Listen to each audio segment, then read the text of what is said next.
Want to hear 25 remote work experts share their amazing strategies and processes for building successful remote work companies and remote team? We've got speakers from leading companies like Thinkific, Evergreen Profits, Dynamite Circle, and Tribe Theory, and more. Register for your free ticket now at www.remotebusinesssummit.com. That's right, www.remotebusinesssummit.com. We'll see you there, November 18 to 22. Woohoo! Welcome to Founders Connect podcast. We help lifestyle entrepreneurs to grow their business online and create a happier marriage. Did you know that approximately 45% of marriages end up in divorce and 65% of all startups fail due to founder conflicts? Well, we're here to change that. Each week we bring you an inspiring guest and practical tips to help you with business, relationships, and sustainable living. Now let the fun begin!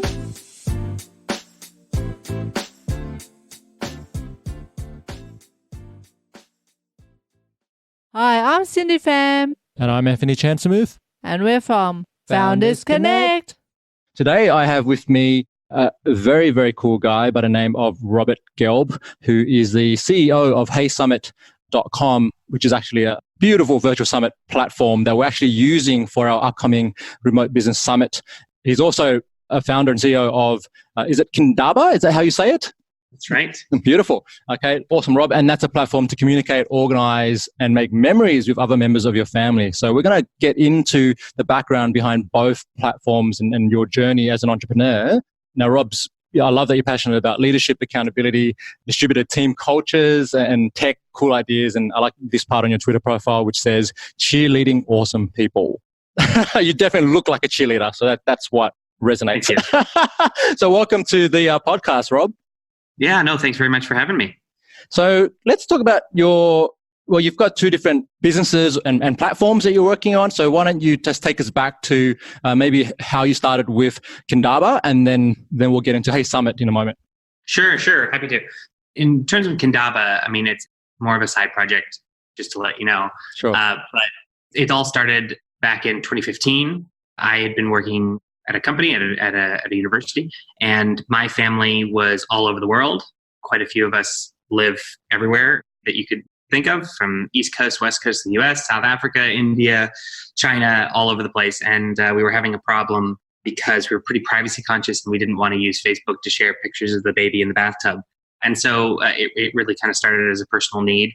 And we wanted to create a place where you could, share the memories with other members of your family, especially those who are living around the world. So like for diaspora communities and people who are living far away from home. That's kind of what started that. And we've been going since about 2017. And, thousands of family members, not all mine, are using it all the time to share memories. And then in terms of HeySummit, that also kind of started off as a bit of a side project, but the kind of original creator, Ben, who I don't know if you've met as well, wanted to create a summit last year for another brand of his, and he couldn't find a summit software that was good enough, so decided to make his own. So we were helping him out a little bit with it by the end of last year, and still very much thinking that this would be a side project.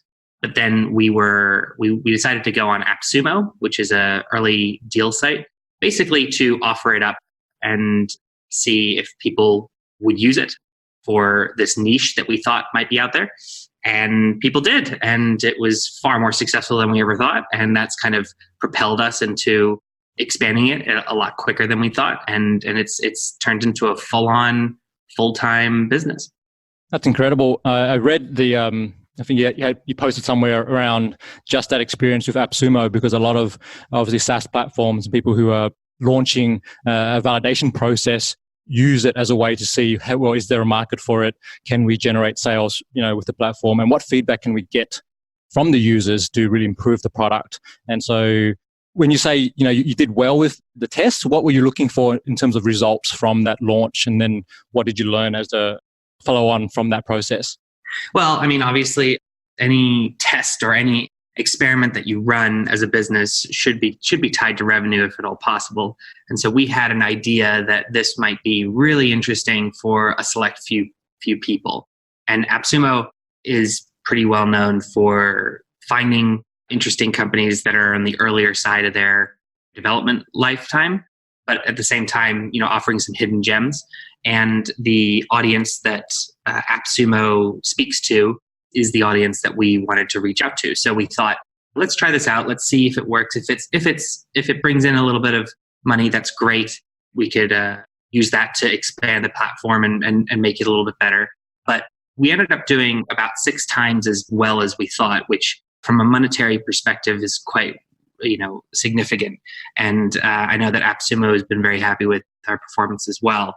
That was kind of the experiment, but from a money side, but more so from a user side. When you go on something like AppSumo, and we can talk about the reasons why one would go on to something like AppSumo, you're really looking for the community. You're looking for a passionate group of people that know that you're still early, are passionate about what it is that you're building, and who aren't afraid to give you feedback.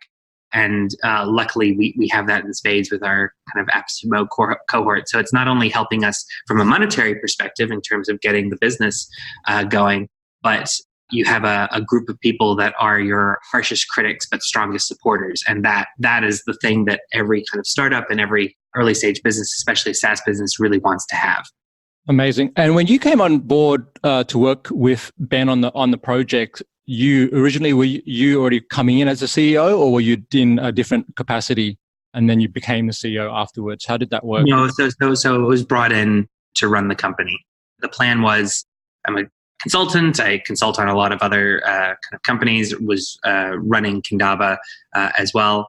I'm old friends with Ben, and for a while now we had been wanting to work together on something, and so this presented the golden opportunity. And as you know, Ben also runs a couple of other companies, and so this one certainly we both felt needed a lot more kind of attention and a kind of a growth plan in place.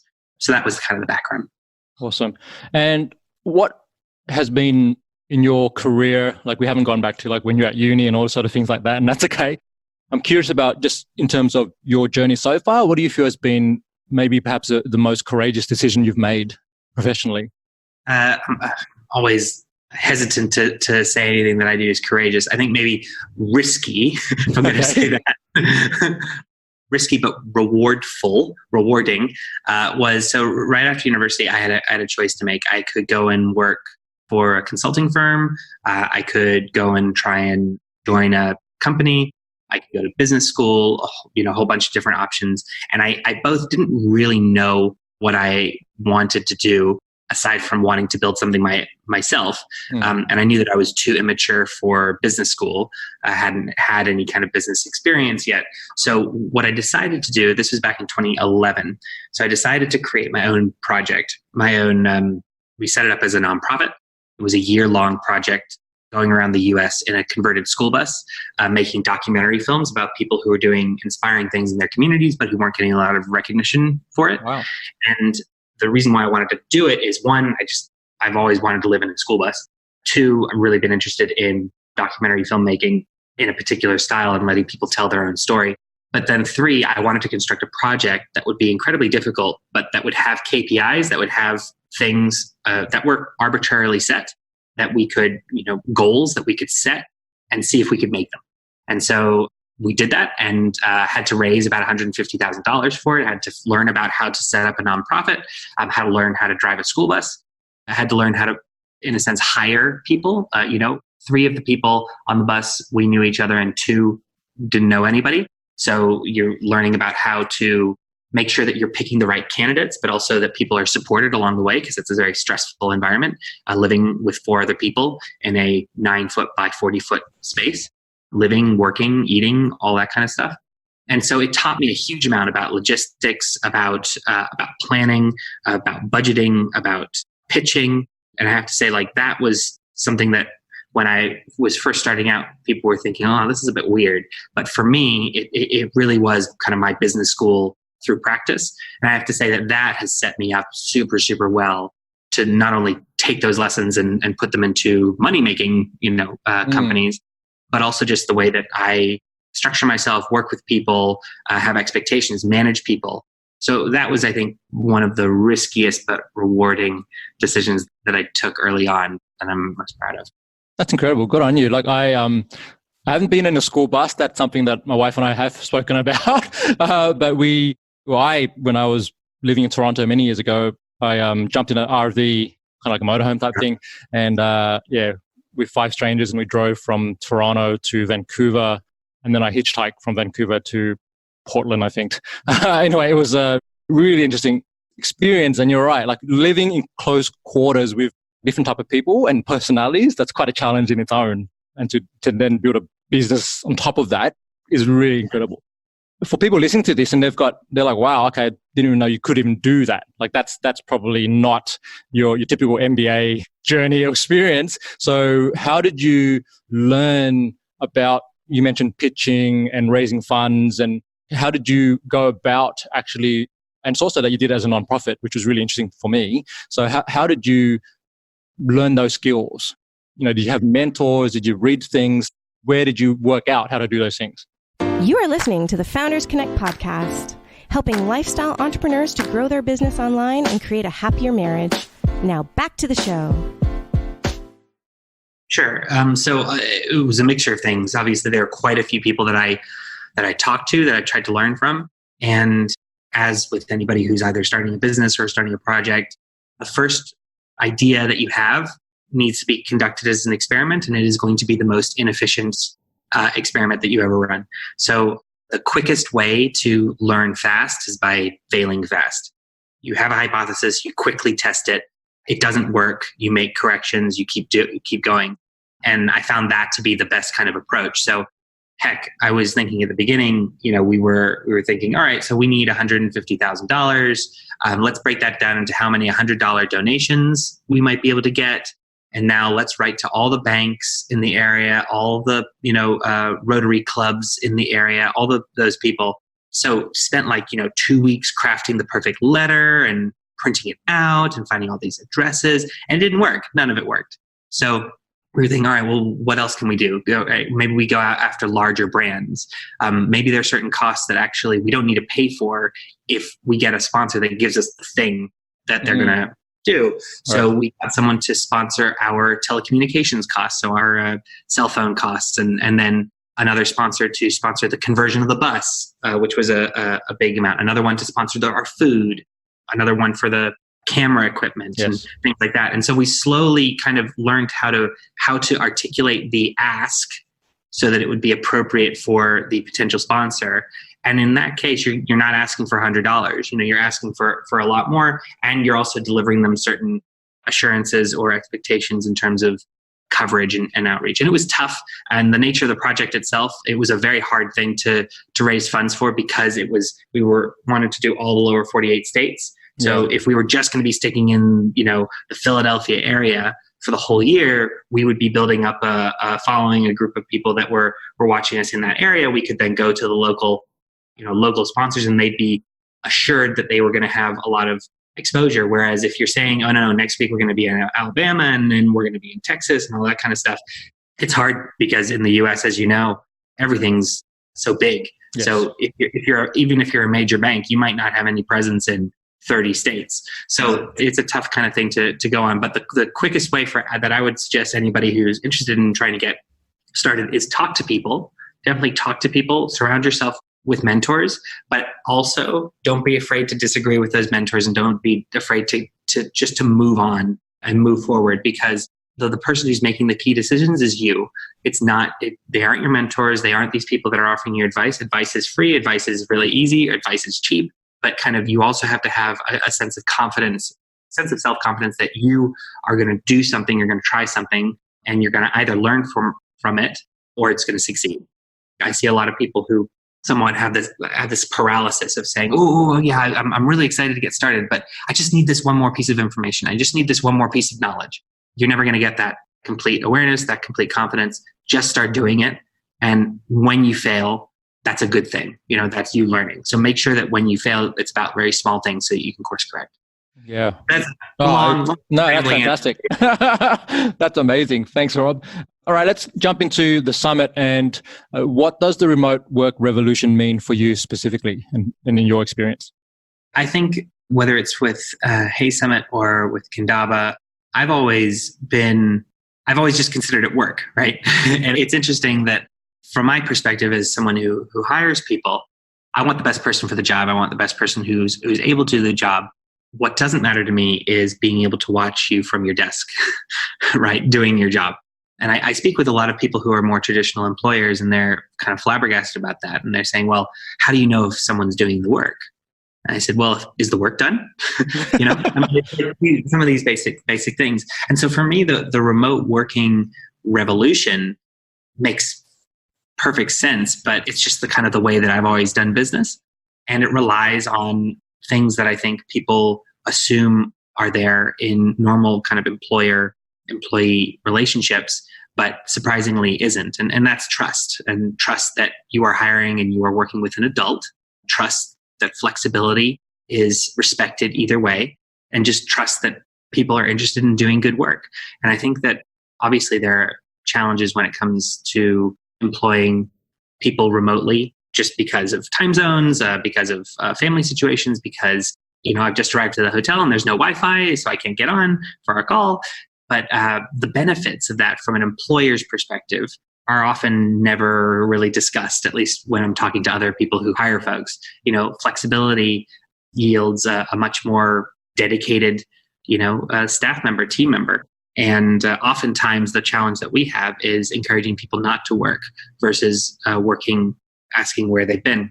So for me, I think the remote revolution is great, but it's also the way that the world is moving anyway. So from a company perspective, the sooner that other companies can get on board being okay with not needing to monitor staff all the time. And, if you want to go work from Thailand for 3 weeks, go work from Thailand for 3 weeks.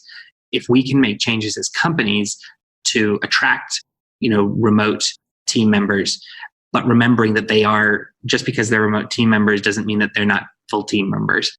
The more that companies can do that, I think the more that they're going to succeed. So, don't know if that was what you were looking for. No, that's absolutely, that's spot on in terms of my experience. And I started remote working back in 2003 when I was first given my laptop. I was working for Hewlett Packard at the time, gave me a laptop, a pager, and a cell phone, and said, hey, go home. You're working from home this weekend. And that was kind of the beginning stages of what we now see as, a large percentage of the workforce globally is moving. That's very common now. Yeah, I remember reading Jason Fried. Fried is his name, the Basecamp founder.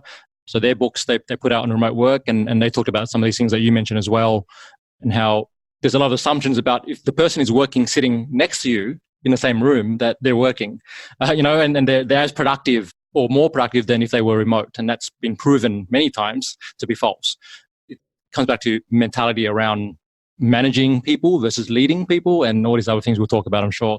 So on the summit, you're going to be talking about using virtual summits as a way to grow a business. That's something that a lot of people in the HeySummit community are doing. And I've been active in there. I've seen people talk about the different types of summits, and it's very what type of topics people are talking about, which I really like.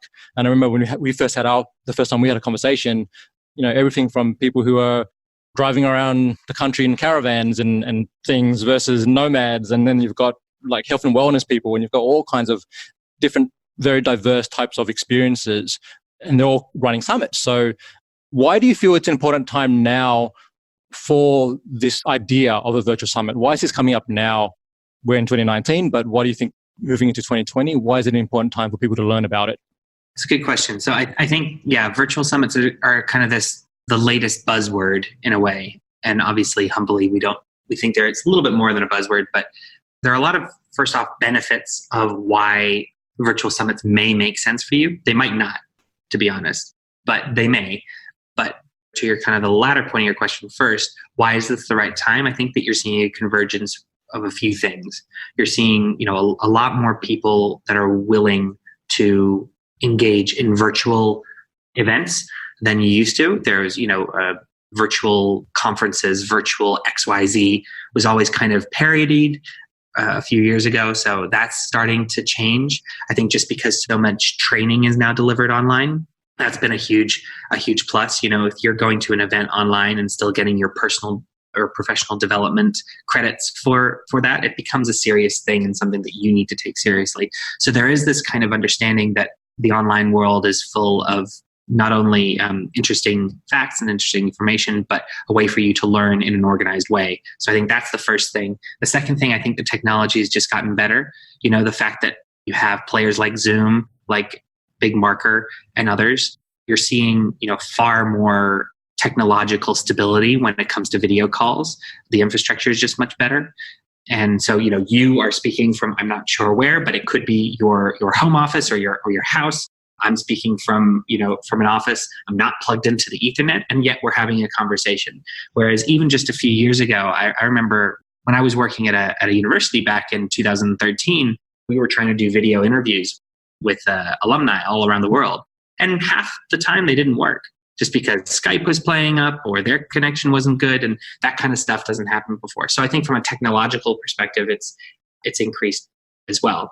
And I guess the final thing is the bandwidth question. And especially when you're talking about capturing someone's attention, whether it's because of a lead magnet or because of you're actually trying to sell them something, the importance of bandwidth is important, as in mental bandwidth. Yeah. Being able to have something that is about one single subject that is taking quite a lot of your time to get you into that feeling of either awareness, conversion, or whatever it is that you're looking to do. And an online summit works really well from that perspective because you both have multiple points of contact, but it's also something that can usually be enjoyed on demand. So, the one-off webinar is far more likely to be forgotten or missed or, never gotten back to. But a summit with 10 talks, is a much larger thing. And it's able to kind of be kept in the mind and at the front of the mind a lot easier. So there are a bunch of different reasons, I think, why virtual summits make sense, but we can get into specifically when they do and when they don't. Yeah. So the technology piece is really interesting because you mentioned 2013. I remember when we were using things like Cisco routers and like back when I was in my corporate days, and that technology was ridiculously expensive. You wouldn't have a home user, we wouldn't have that unless you were the engineer, working on the actual technology. So that's shifted tremendously, like in the last 10 years. All right. So if you could finish this sentence, Rob, it's not about virtual summits. What is it really about? It's about delivering value. Boom. All right. And we're going to get into that. And you're going to be giving a prize away for one lucky winner who listens to your talk live on the Remote Business Summit. What's that prize going to be? Right. So obviously, HeySummit is a virtual summit platform. So we are a platform where you can run a virtual summit where all the tools you need from promotion to attendee management to speaker management to organizing the delivery of your summit subject. Before you needed to use about 4 or 5 tools. Now you just need one. So we operate as a SaaS business. So you can pay per month to access the platform, or you can pay per event. And so each event costs $1,000 if you wanted to pay it one off. And so our giveaway is going to be one free event for you to run fully. So that's up to 20,000 attendees to your summit, and the event stays on for life. So you can use that one kind of credit to run your own virtual summit, on your own, free of charge. That comes with obviously support from your team. Any questions around how to use the tool? There's a community around. Yep.